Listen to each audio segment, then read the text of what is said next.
Hi, hello friends. Nenu mi brother Rajesh. Today I welcome you all to our channel, that is GR World. Okay friends, in our today's class, we are in the judiciary chapter. మనం already judiciary chapter discuss చేసుకుంటున్నాం and ఇవాల్టి క్లాస్లో మనం ఫర్దర్గా అదే continue చేసుకుంటాం. ఇవాళ ఏంటంటే we will discuss one topic. మనం ఒక టాపిక్ని డిస్కస్ చేసుకుందాం. అదేంటంటే మన ఇండియన్ కాన్స్టిట్యూషన్ మనందరికీ ఒక రైట్ ప్రొవైడ్ చేసింది. అదేంటి? We can get justice through the courts. ఈ కోర్ట్స్లో హెల్ప్ తీసుకొని మనకు న్యాయం చేయించుకోవచ్చు. ఓకేనా? ఫర్ ఎగ్జాంపుల్ మన రైట్స్ వయలేట్ అయితే మనం కోర్ట్స్కి వెళ్ళి ఇలా మా రైట్స్ వయలేట్ అయినాయి, సో మాకు న్యాయం కల్పించండి అంటే ఒక ప్రొసీజర్ ఉంటుంది, మనకు న్యాయం వస్తుంది. ఓకేనా? కాన్స్టిట్యూషన్ మాత్రం ఇట్లా చెప్తుంది. బట్ ప్రాక్టికల్గా does everyone has the access to the courts? Not. Does everyone has the access to get justice through the courts? Question. ఓకేనా? Does everyone has the access? Does everyone has the access to get justice? To get justice through courts? Through courts. Question. ఓకేనా? మరి అందరూ ఇండియాలో అంటే అన్యాయం జరిగిన ప్రతి ఒక్కరు వాళ్ళు కోర్ట్కి అప్రోచ్ అవుతుర్రా? థియరిటికల్గా చెప్పాలంటే yes, everyone has the access. అందరికీ యాక్సెస్ ఉంది థియరిటికల్గా. కానీ ప్రాక్టికల్గా చాలామంది కోర్ట్స్ వరకు వెళ్ళరు. ఎందుకంటే ఈ కోర్ట్స్లో కూడా మనకు న్యాయం రావాలంటే చాలా ప్రొసీజర్స్ ఉంటాయి. ఆ ప్రొసీజర్స్ చాలామంది ఫుల్ఫిల్ చేయలేకపోతారు. ఓకేనా? సో అందరికీ యాక్సెస్ ఉందా అంటే థియరిటికల్గా ఉన్నట్టే. మన కాన్స్టిట్యూషన్ మనకు ఆ రైట్ ప్రొవైడ్ చేస్తుంది. థియరిటికల్లీ ఎస్ అని చెప్పాలి, కానీ ప్రాక్టికల్గా నో. రియాలిటీలోకి వచ్చి చెప్తే that is a big no. That is a big no. మరి రీజన్స్ ఏంటి? First thing, legal procedures.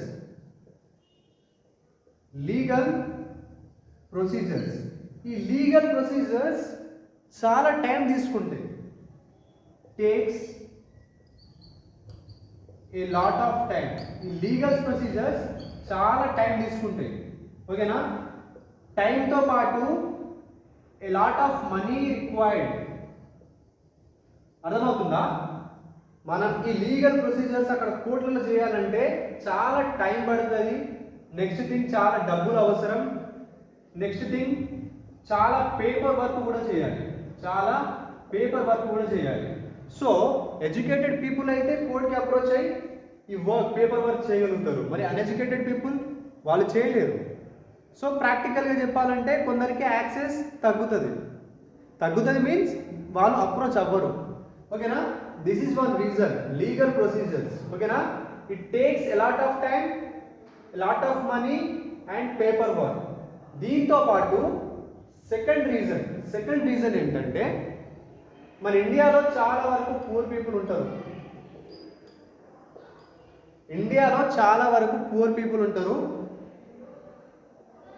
They don't no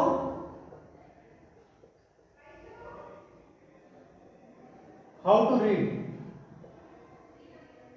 means they are uneducated. చాలా మంది uneducated people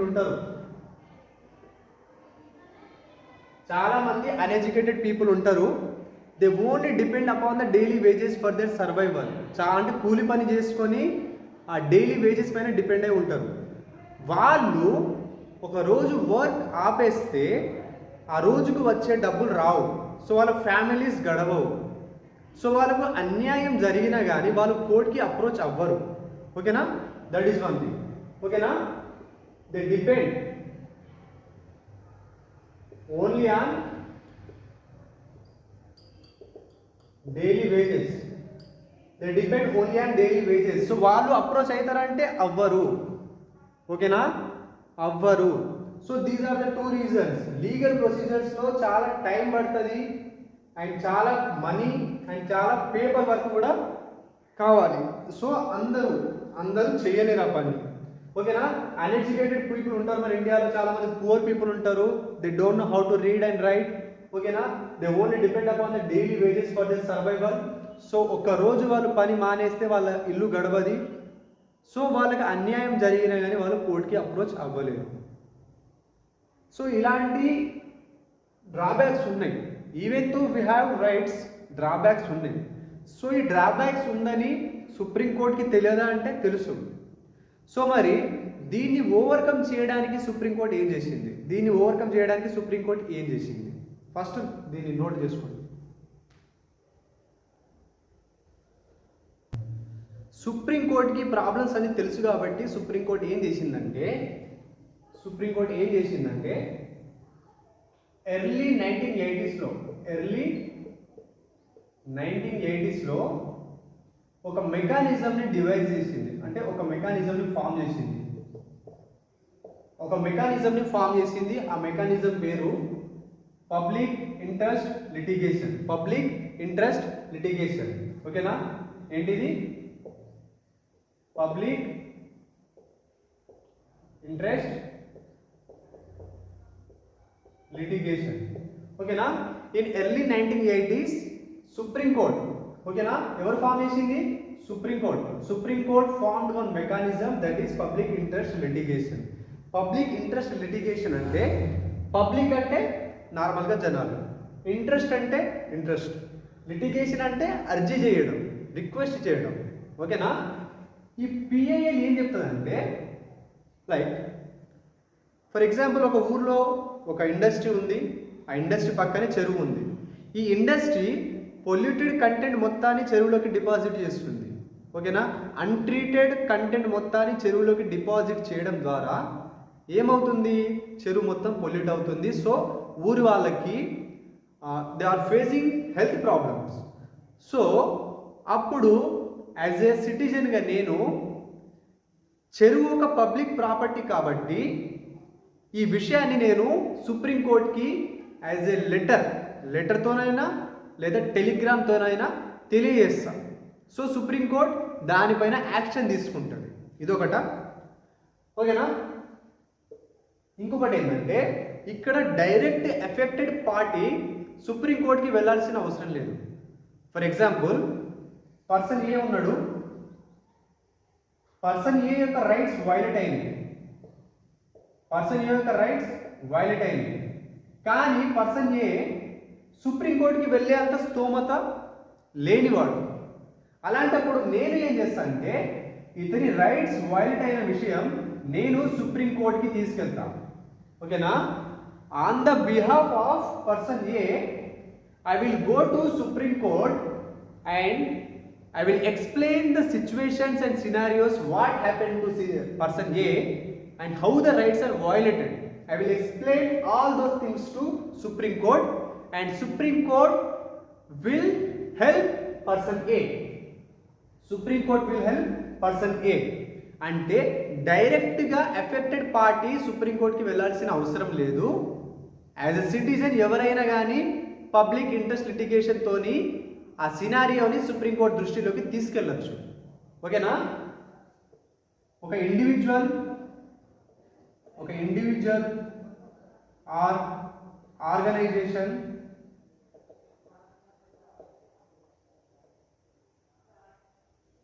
can file case on behalf of any citizen.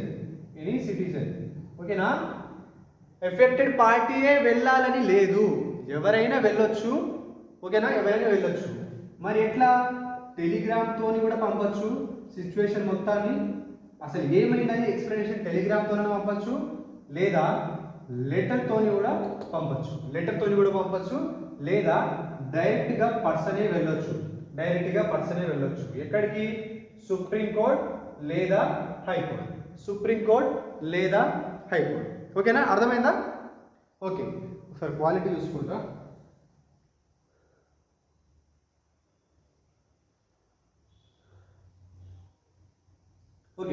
Next thing, మరి ఈ public interest litigation తోని ఎంత వరకు help అయ్యింది ఇప్పుడు దాకా? ఓకే, ఒక సినారియో చూద్దాం. Rescued bonded labours. Bonded labours అంటే తక్కువ డబ్బులు ఇచ్చి ఎక్కువగా పని చేసుకుంటారు కదా, తక్కువ డబ్బులతోని ఎక్కువ పని చేసే వాళ్ళు ఉంటారు కదా, వాళ్ళకి ఇష్టం లేకున్నా కానీ వాళ్ళని వేరే వాళ్ళు ఫోర్స్ చేసి పని చేపిస్తారు. వాళ్ళే బాండెడ్ లేబర్స్. వీళ్ళని కాపాడింది పబ్లిక్ ఇంట్రెస్ట్ లిటిగేషన్, వీళ్ళని కాపాడింది, చాలా మందిని రెస్క్యూ చేయడం జరిగింది. ఇదొకట. నెక్స్ట్ థింగ్, బీహార్ జైల్లో అంటే జైల్ టైం అయిపోయినా కానీ, లైక్ ఒక పర్సన్కి శిక్ష 10 years చేసారు, 10 years అయిపోయినా కానీ ఆ పర్సన్ని రిలీజ్ చేయలేదు. అలాంటి చాలా మందిని రిలీజ్ చేపించింది ఏది? Public interest litigation. ఓకేనా? బీహార్ జైల్లో జరిగింది. ఓకేనా? రిలీజ్డ్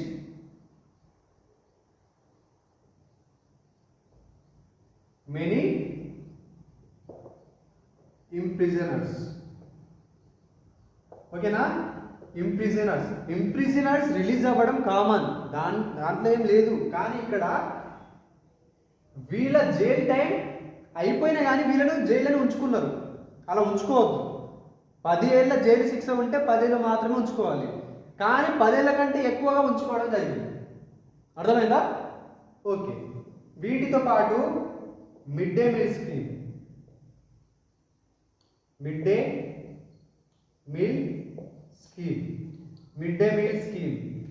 మీల్ స్కీమ్ కూడా ఈ పబ్లిక్ ఇంట్రెస్ట్ లిటిగేషన్ తోనే ఇండియాలోకి వచ్చింది. ఓకేనా? స్టోరీ ఏంటంటే మిడ్ డే మీల్ స్కీమ్ది, అయితే మన ఇండియాలో చాలా గ్రెయిన్స్ ప్రొడక్షన్ బాగుంది, రైస్ బాగుంది, కానీ వేస్టేజ్ ఎక్కువ అవుతుంది. అయితే చాలా మంది పిల్లలు స్కూళ్ళకు వెళ్ళరు, బికాస్ వాళ్ళ ఇంటి దగ్గర సరైన ఆహారం ఉండదు, హెల్త్ కండిషన్స్ బాగుండవు, ఫైనాన్షియల్ కండిషన్స్ బాగుండవు.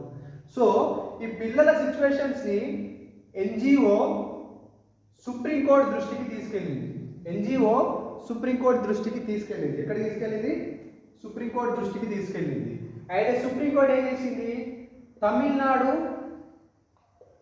తమిళనాడు స్టేట్లో ఫస్ట్ ఈ మిడ్ డే మీల్ స్కీమ్ని ఇంప్లిమెంట్ చేయడం జరిగింది. తమిళనాడు స్టేట్లో ఈ మిడ్ డే మీల్ స్కీమ్ని ఇంప్లిమెంట్ చేయించింది సుప్రీంకోర్టు. ఓకేనా? మిడ్ డే మీల్ స్కీమ్ కింద మనకు లంచ్ ప్రొవైడ్ చేస్తారు, పిల్లలకి లంచ్ ప్రొవైడ్ చేస్తారు. సో ఈ మిడ్ డే మీల్ స్కీమ్తో ఏమైందంటే పిల్లల అటెండెన్స్ పెరిగింది, తర్వాత హెల్త్ కండిషన్స్ బాగైంది, అంటే ఇంప్రూవ్ అయ్యింది. తర్వాత లిటరసీ లెవెల్స్ ఇంక్రీజ్ అయ్యింది. ఓకేనా? అండ్ సుప్రీంకోర్టు ఏం చేసింది? రైట్ టు లైఫ్ కింద, రైట్ టు లైఫ్ అంటే మనకు జీవించే హక్కు ఉంది. సో దీని కిందనే రైట్ టు ఫుడ్ కూడా యాడ్ చేయడం జరిగింది. రైట్ టు ఫుడ్ దీనిని కూడా యాడ్ చేయడం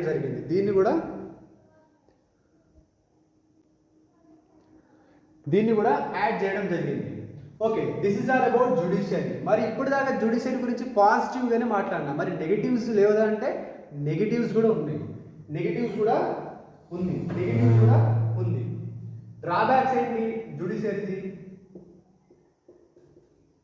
డ్రాబ్యాక్స్ ఏంటంటే లైక్ మనం కోర్టుకి వెళ్తే మన కేసు సాల్వ్ చేయడానికి సంవత్సరాల టైం పడుతుంది.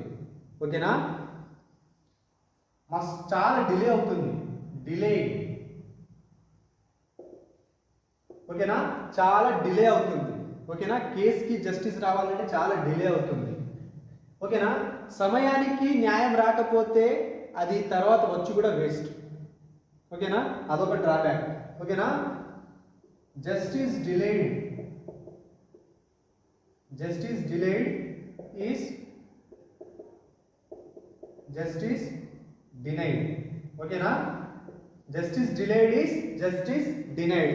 సరైన టైంలో ఆ జస్టిస్ రావాలి, అట్లయితేనే అది న్యాయంగా ఉంటుంది. ఓకే, డ్రాబ్యాక్స్ ఉన్నాయి, కానీ ఓవరాల్గా judiciary places a important role. ఓవరాల్గా judiciary places important role in Indian democracy.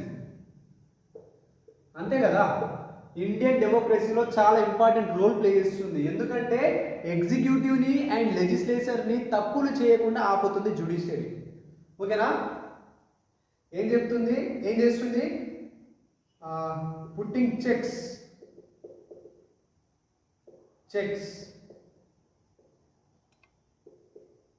On the powers of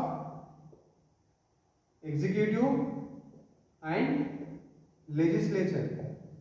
ఓకేనా, putting checks and the powers of executive and legislature అంటే వీళ్ళు తప్పు చేయకుండా చూసుకుంటుంది judiciary. And judiciary protecting fundamental